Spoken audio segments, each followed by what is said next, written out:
Welcome to Resilience plus Rise, the podcast where we transform adversity into triumph and illuminate the extraordinary potential within all of us. When I say the word extraordinary, we think about extraordinary potentials. Yes, we talk about people, but the people I talk to are just ordinary, but they have done something extra, and we call them extraordinary. I'm your host, Thomas Scaria. I'm a resilience coach, an ultra marathoner, and a firm believer in your next most powerful chapter. This podcast is a companion to my upcoming book, Resilience Plus Rise 26.2 Transformative Miles to Unleash Your Marathon of Life Mindset, coming spring 2025. Here, we amplify stories of hope, perseverance, and success to inspire your journey. One of the milestones of this particular book is about health is wealth. We talk about what really makes us more stronger. When we talk about health, today's guest, I'm so excited. The title, when I was reading about her, it came up Thriving Through Menopause. Sorry. I'm excited to introduce to you Sharleen Cheung. She empowers women with an element that you can fight against, whether it is battling fatigue, struggling with weight. Charlene is a powerhouse dedicated to transforming the health and the performance of women like y'all. I have spoken to Charlene. She's not just a coach, she's a guide, she's a strategist, she's a fellow traveler on the journey of vibrant health. Why do you ask me that? How, how's that? How do I know? Because I know she has had her own struggles. And with her struggles, she is now on a mission to dismantle the myths of restrictive diets, as she calls it. Oh, a lot of us we call it as the yo-yo diets, and empower women to break free from this particular cycle. So, without wasting much time, Charlene, welcome to Resilience Plus Rise. My gosh, thank you so much for that amazing introduction, Thomas. That almost brought me to tears because sometimes we don't view ourselves in that same light as other people view us. And so thank you so much for that and having me here. I'm so excited to share all of my struggles because it has not been an easy road. And you really hit the nail on the head when you said health is wealth, because that truly is. And in my own journey, I really had to take a serious look at my health when it was kind of deteriorating. That kind of catapulted me into this journey to have a bigger impact to improve women's health overall. Fantastic. So, you just touched a very exciting or a raw nerve on me journey. Yeah. What has been your journey? What made you who you are? What made you get into the design mode of Charlene? Yeah. So it's a transitional phase that I went through. So back in 2020, it kind of started in 2020. I'm a former IT project management consultant, burnt out IT project management consultant, turned macronutrition coach, and I really help women just strive through perimenopause and also, like you said, stop that yo-yo dieting. And so how I came about this whole journey, because I was an IT project manager for about 25 years. That was my identity. I loved my job. I was really good at it. They would call me kind of the project manager, meaning if there were projects that were in trouble, they'd parachute me in to fix the project, get it back on track, and implement successful projects. And I loved it, but it also came with a lot of stress. And so in 2020, my husband and my kids had noticed an impact on me, and they had been encouraging me to quit. And at the time I was like, I cannot quit. Like, we were in the middle of a large scale renovation on kind of our dream acreage that we had been searching for years. And at that time also, I was the one that was bringing in the majority of the money for our family. And so I was seeing roadblocks all over the place, yet my health was deteriorating. I hit burnout. I didn't realize it was burnout until kind of after. And so it was in June of 2020. I woke up one morning and I remember it as clear as day. I woke up and we had just managed this divestiture. It was really successful. So I was reading like accolades from executives. And in that moment, I was feeling like really proud of the project that I was doing. But inside, I was like, what is wrong with me? I'm like, I'm at my highest weight. I don't know what I'm doing wrong. I felt like I was eating healthy.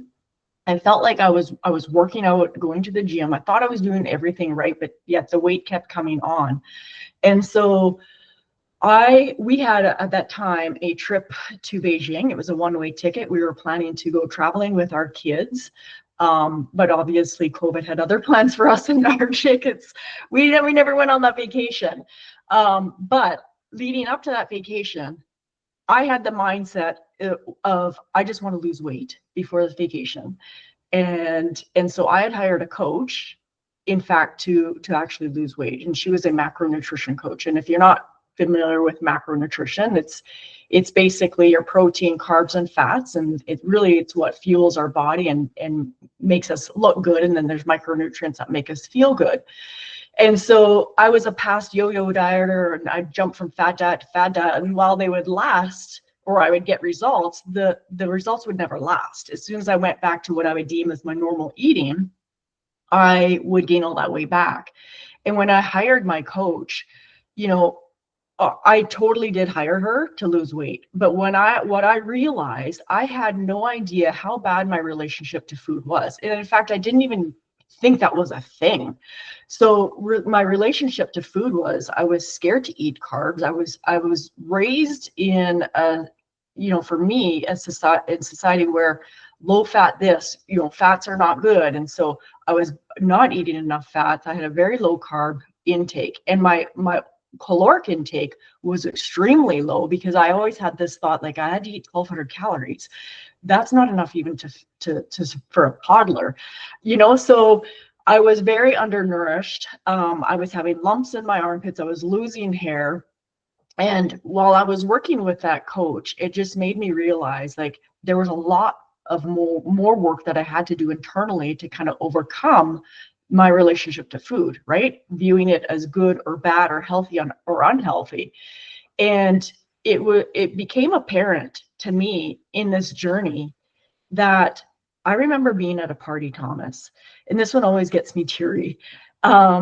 My journey became much more than just for me. It became a lesson that I also wanted to be a model for my kids.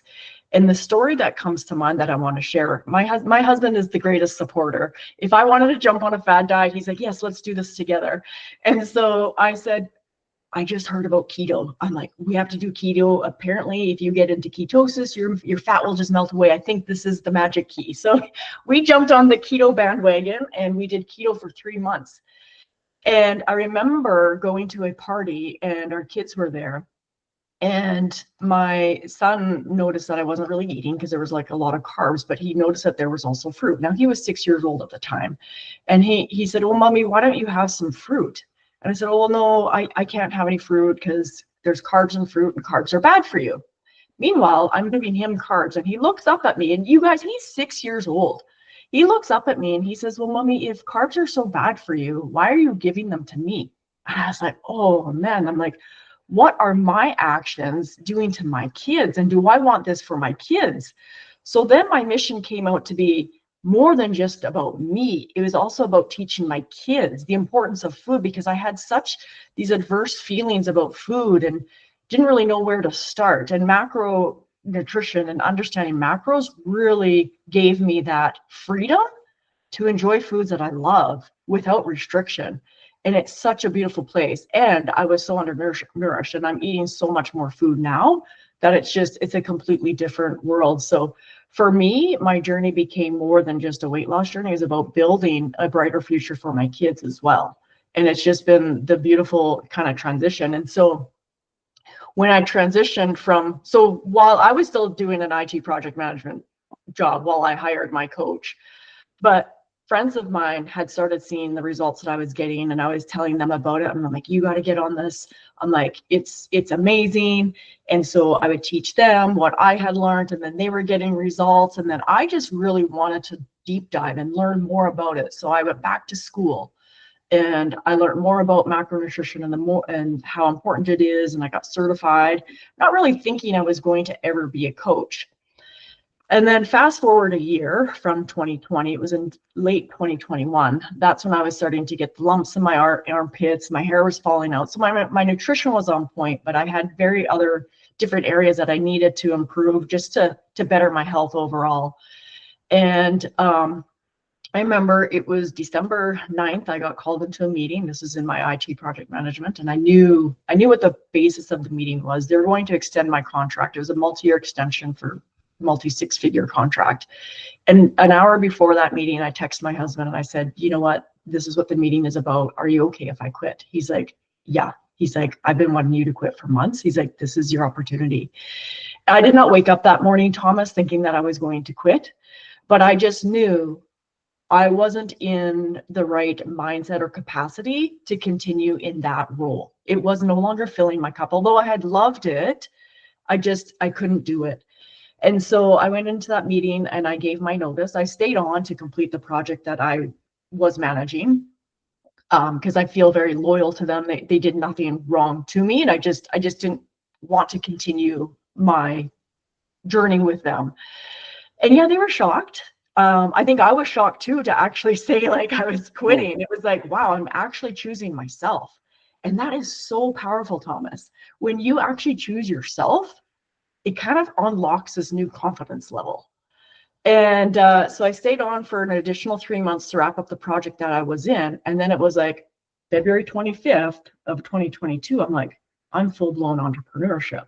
And it's like, wow, now what? Right.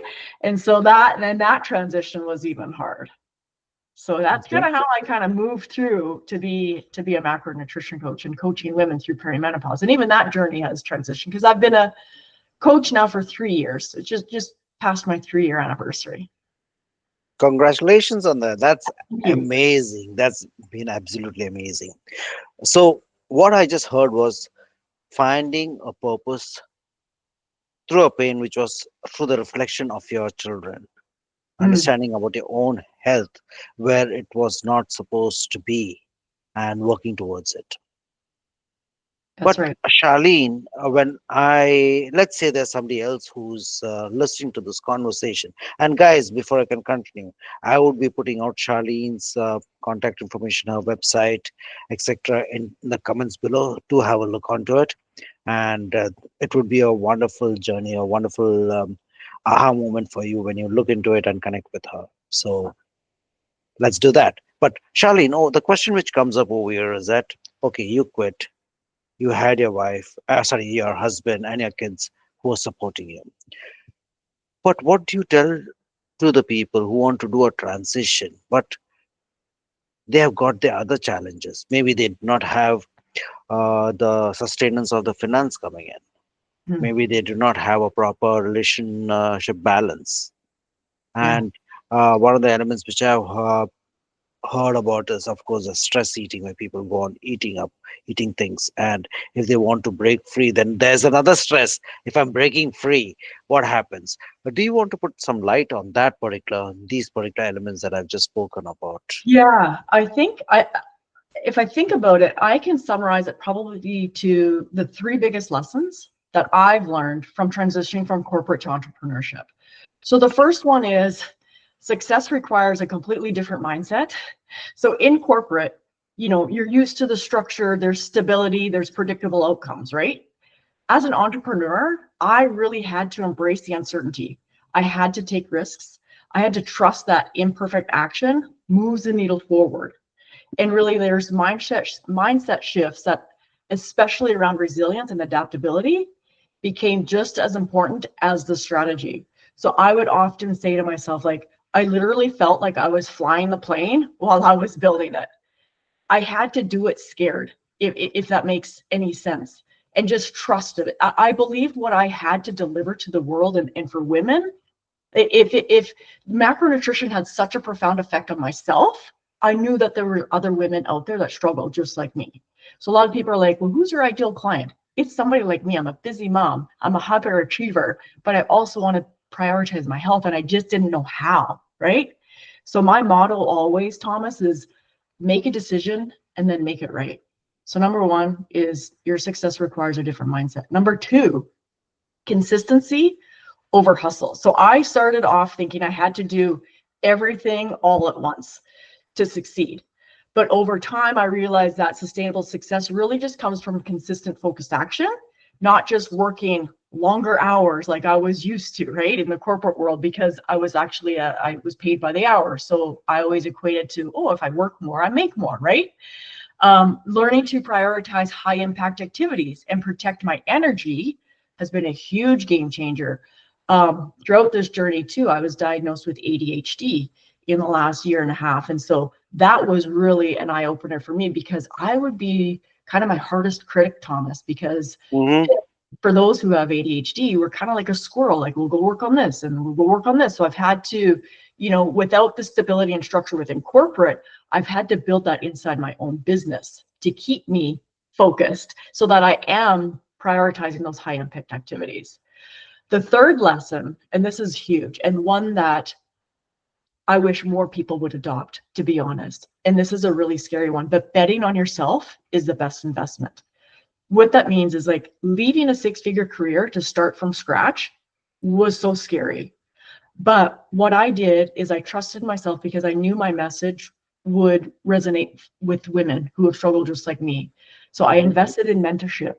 I started learning from others. I started surrounding myself with like the right people. And that started to make all the difference, because a lot of times it's like, I like I was barely on social media. I didn't know how to create like content and all that. But I knew this was something that I wanted to do. And so it took a belief and a burning desire to get that. In the entrepreneurship world, you don't have a boss, right? You are the boss. So personal growth and self-leadership for me are non-negotiable. So I surround myself with resources, people, so that I can overcome the challenges that are presented to me. Because they're really, in my mind, there are two people in this world, Thomas. Period, full stop. There's two people. There's those that see the possibilities and those that see dead ends. And I used to be a person that all I would ever see is dead end, dead end, dead end. I just couldn't overcome Of challenges. course, that's how what we project managers are supposed to do. We are supposed to come to the result. It's if because if it continues, it's an operation. It is not a project. It is always end of the day. It is all about the results. What we come to It does, but it's different when it's about yourself, life. Yes, right? yes. So I used to be my hardest critic thinking, oh my gosh, like so and so would do so well on Instagram, or she's getting so many views or whatever. And I used to compare myself. So it was like almost this imposter syndrome, like saying, like, who am I to think like I can just, transition from IG project management and have this large impact in the, my small corner of the internet. But I just truly believe, and I didn't give up, Thomas. And I had to turn those dead ends into challenges. So every time that a challenge was presented to me, I would sit back and I'd pause and I'd be like, okay, what is the lesson to be learned here? How can I overcome this? For an example, like early on in my entrepreneurial journey, I never tracked any KPIs or anything. I didn't like, and I have a corporate mindset because I've worked in corporate for so long. But when it's me, I'm like, oh, I'm just small. I don't need to track things, like I'm not making millions, And then it was like, no, actually, what you focus on expands. So it's like, okay, well, what's important to track? So then, you know, I honestly, I'll admit, I hadn't read a book since university, Thomas. Okay. And in the last 3 years, or probably in the last year and a half, I had submersed myself into reading and audiobooks. And I suggest and invite everybody too. Like, there is a book to help anybody, and even your book too, Thomas. I'm really excited for your book to Thank come you. out. Um, but I find that you have to take those kind of leap of faith. And I always say to myself, if it doesn't work out, that's okay. Just make a decision and then make it right. And that's kind of my motto going forward. Each challenge has really just pushed me in ways that I never imagined. And every time I overcome a challenge, it builds this new level of confidence. And Mhm. then, you know, that ceiling that I thought I was at becomes the floor. And then it's like, wow, I overcame that. And I coach this with my clients too, because a lot of times in their journeys, they tell themselves like, I can't control myself around certain situations. Like, the office brings in cupcakes and I really want a cupcake. And it's, it's asking them like, what do you truly want? You say you want this healthy lifestyle. There's Mhm. nothing wrong with having a cupcake, you know? But it's this thing, it's these stories that we tell ourselves, like, oh, a cupcake is bad or whatever it is, right? So yeah. Fantastic. So, Charlene, one of the things which I see at this point is your passion is so palpable. Like, it is so, the expertise, yes, I can see it is undeniable. It is so you that you want to do it. And thanks for putting out this particular element of the personal transformation, your struggles with the fat diets and weight gain, etc. And also, one of the key elements what I have been hearing is about your mindset mastery, creating a mindset that and overcoming the mental barriers. If I go specifically or hone on to your expertise about this is for people they want to just look into, how do you break from the fad diets?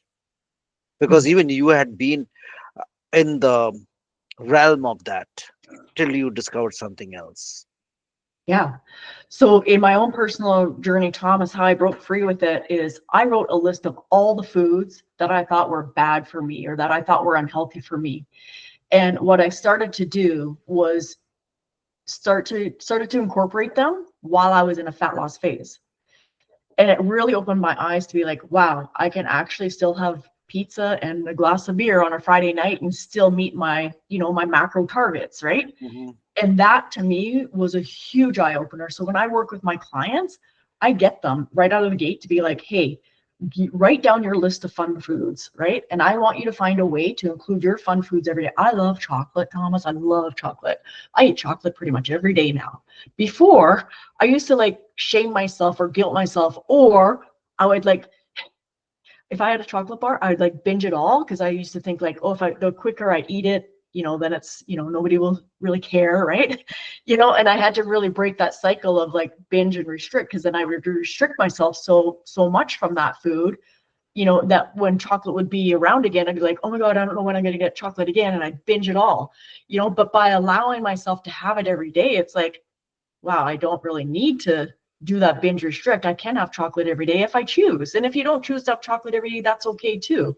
But in my program, I always say it really has nothing to do with your macro targets. Like, this is one reason why I don't give one-time macro calculations out to people. Like, I get asked all the time, hey, can you give me my macros for me? I'm like, giving you your macro calculations is not going to do anything. It's what's in here that's gonna drive you forward. It's in, and then for those who aren't watching the video, I'm pointing to my head. It's what's between your ears that are gonna drive you forward. It's your mindset that brings you forward. So it's getting really, really curious about why you have these certain views about your food. Like, I was so scared of carbs. I was so scared of carbs. And I was so scared of food that when I reached, so in macronutrition, it's called nutritional periodization, where you strategically plan a fat loss, recovery, and maintenance. And so maintenance is where women should be eating the majority of time in the year. And when I reached my maintenance, so for me, that's around 2,400 calories a day. I had never eaten that much food, you guys. That was double the food that I was eating before I understood macros. And would always equate to, well, if I eat more food, I'm going to gain weight because it's calories in, Hmm. calories out. But that's not always the thing. When you restrict yourself for so long, your metabolism, your body adapts to that lower caloric intake, and it creates this new kind of maintenance, right? And so I had to like really lean in and trust the process. And when I was eating that amount of food, it just felt so wrong, and I didn't trust it. In fact, I went back to my old ways, and then the weight started to come back on again because I had a long history of under eating, and so my body remembers it. So it brought it back to a place where they're like, oh, Char's starting to restrict her food. She's only going to eat 1,200 calories. And then as soon as I started doing that, the weight started going up again. Your body remembers. And so I had to get really serious with myself, because I too would say, I really want to live a healthy life, but yet I wasn't doing the things that I Okay. was taught, you know? So it's just, getting true and eating that amount of food and overcoming that fear. And so for about 7, 8 months, I ate a, a lot of food. Well, for me, it felt like a lot of food, and now I love it. And it's such a beautiful place to be in maintenance, because that's where you really experience kind of food freedom. And yeah, but it's a journey, because the majority of my clients, Thomas, are like me. They're under eaters. 90% of my clientele aren't eating enough. And so it's coaching them through, the reverse, where we're slowly adding calories back in. And I tell them, include your fun foods. And there's a ton of mindset shift work, because again, they have the same thoughts. The more food I eat, the weight is going to come on. But the beauty of it is, if you think about, I'm going to use this analogy because I love it. If you think about your metabolism and food as like, your metabolism is the fire and your food is the wood. If you are not feeding your metabolism, the wood, right? Hmm. If you're not feeding it, it's just going to be down here, just kind of glowing embers. If you think of a fire and you're not putting wood on your fire, it just kind of glows, just kind of glowing embers. As soon as you put wood on your fire, what happens? It starts to kind of stoke up and it starts to like burn again, right? Hmm. Same thing with your metabolism. If you've been under eating for a certain period of time, your body adapts to that, and it's just kind of hanging out here. So anytime you eat above that, your body thinks you're eating in a caloric surplus, and you gain the weight back. That's what's happening. And to get out of it, you slowly increase your food intake. So that food is kind of, stoking up your metabolism, right? A lot Oh, of okay. people say, my metabolism is broken. Your metabolism is doing exactly what you are telling it to do. So if you're not eating enough, it's going to conserve all those calories just to keep you alive. It's not even thinking about fat loss.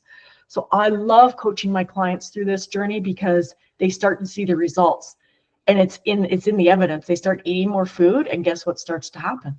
They actually start losing weight and losing inches, and they're like, oh my gosh. They're like, how am I eating more food and losing weight? I'm like, it's all science, you guys, but we're just so scared. And so oftentimes when they're going through this recovery process where we're adding calories back in, there are mindset blocks. And I say to them, what evidence do you have that eating more food is you gaining weight or fat? And they're like, I have none. I'm like, then keep trusting the process. I know it's hard, but keep doing it. And Wow. it's just it's a beautiful transition. I just absolutely love seeing these women conquer it and overcoming all the fears that they had. Beautiful. Just being mindful of the time, Charlene. That Yeah, was for just sure. amazing what you just put across. But if I'm asking you, are there any pointers? You can take your time on this one. Is that, are there any pointers for for women, for few steps for healthier living? What would those steps be? That, as you mentioned, there was a beautiful word, non-negotiable. What would be those words that they could work towards for a healthier lifestyle? Maybe not about losing weight or all those particular things, but healthier. What would those be? Yeah. Here's the thing. Everyone tries to do too much. I say just nail the basics. Consistent steps. I say 7,000. I know there's this thing about, oh, get 10,000 steps every day. I say 7 to 8,000. And if you get above that, that's gravy. So my goal every day is 7 to 8,000 steps. When I first started, because I have a desk job, as IT project Mm. manager, behind the desk all the time, my step count was about 3,000 every day. Now I consistently get 7 to 8, 10,000 every day. I do have to work at it though. I have to be intentional. So your just daily movement is a non-negotiable for me. I prioritize my nutrition. I used to just have coffee for breakfast. Hmm. I no longer just have coffee for breakfast. So I prioritize that. Sleep is another good one. Sleep for me in this season of my life is really hard, because I have kids that are in competitive sports. So sometimes, we're not home until 9, and sometimes we're up at 4 in the morning for the morning practices, right? But I try and prioritize it where I can. And so those three things there, daily movement, Hydration. I'm gonna add hydration. Most of us are walking around so dehydrated. So, Mhm. and the recommendation is just half your body weight in ounces. I know a lot of people say, oh, 3 liters, but if you drink too much water, your body is not going to use it in the way that it needs Okay. to. It'll flush out more than what you need. So, recommended is half your body weight in ounces. So, daily movement, sleep, hydration, stress. Consistency. Yeah. Fantastic. Great. Are there any elements, sorry, not elements, are there any plans currently that you have got designed by Shar?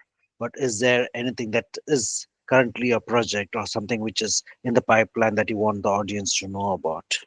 Yeah, you know what, Thomas? When I first started in my journey, I used to launch my programs with a specific start and end date.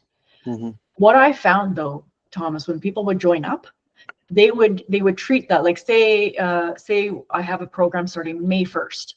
People will use that time leading up to May 1st to like eat a whole bunch of food because they think like, oh my gosh, I'm starting with Shar on May 1st, and I have to do this diet. They come into the program with still an old diet mentality, and that's not it at all. And when women want to choose to lose weight, they don't want to wait to for May 1st. So I've it's open enrollment. So if people want to work with me, they can work with me as is. I have two programs. One's focused strictly on macronutrition, and then I have a perimenopause program as well. And that's a 10-week course. And I do launches for that one and not the macronutrition, only because it's a guided kind of 10-week coaching program specifically for women through perimenopause.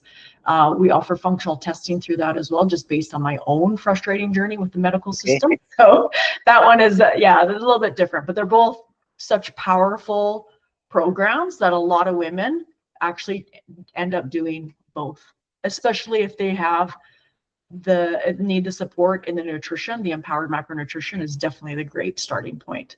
Yeah. Fantastic.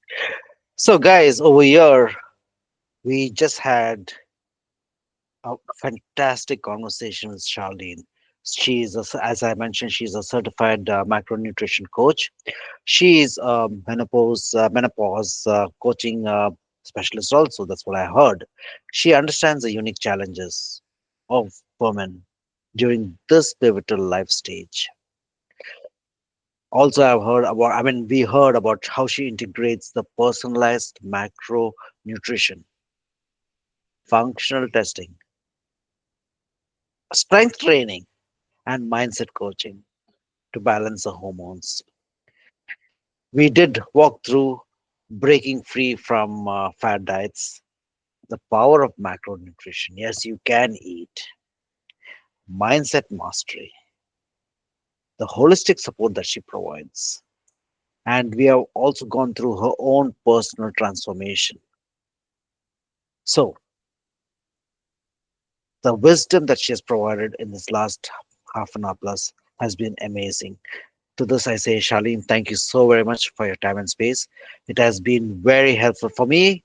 Just listening about it has been quite like, oh yes, this is a part of my book, because where people have to, because your body is your vessel, that's the only place that you're staying in, so you might as well take proper care of it. And Charlene, what you have brought across is a total holistic approach about being healthy. And as I go back to the old statement of health is wealth, it's a age old statement, but there's so much of validity. I would like to thank you for your space and time. Thank you so very much at this point of time. Thank you. Thank you. Thank you so much, Thomas.